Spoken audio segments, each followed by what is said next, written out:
Bismillahirrahmanirrahim. Jadi nyo tangan kalian yang raya bak lah kawan.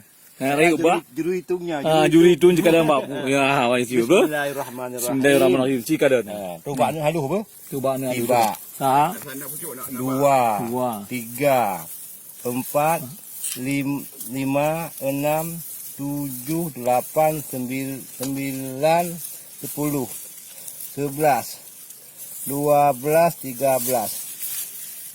14, 15, 16, 17, 18, 19, 20, 21, 22, 23, 24, 25, 26, 27, 28, 29, 30, 31, 32, 34, 35, 36, 37, 38, 39, 40, 41, 42, 43, 44, 45, 45, 46, 47, 48, 49, 50 50, 51, 52, 53, 54, 55,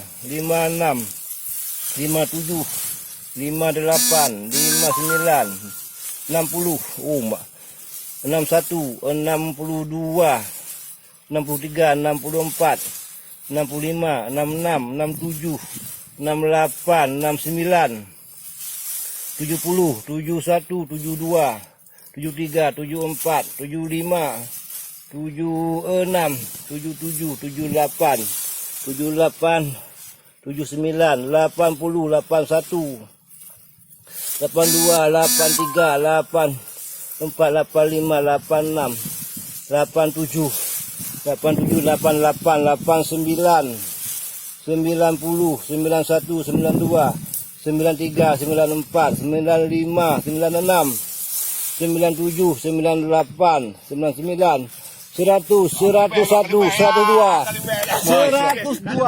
Subhanallah. Subhanallah. Subhanallah, luar biasa. Subhanallah, luar biasa. InsyaAllah mudah-mudahan ke depan akan menjadi wacana. Dan seluruh rakyat Aceh maunya akan kita gunakan yang pertama dari bibitnya. Itu bibitnya yang paling mendukung. Dan kemana? Ini harapan kita. Gunung Salju. Solusi ketahanan pangan. Gunung Salju, solusi ketahanan pangan. Ini salah satu bibit yang luar biasa.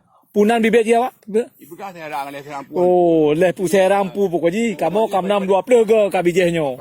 Ya, kadang 20 ke kabijehnya. Jadi, yo keharapan Gunung Salju segera merapat. Pada saat panennya, nyo tamlai tapaket untuk Gunung Salju. Gunung Salju kerjasama dengan PT BEST Bandung Eko Sinergi Teknologi yang pupuknya adalah pupuk eco farming. Pupuknya pupuk eco farming. Yang paurin ceritanya. InsyaAllah mudah-mudahan beliau segera akan mengaplikasi kembali pupuk eco farming. Terima kasih. Assalamualaikum warahmatullahi wabarakatuh.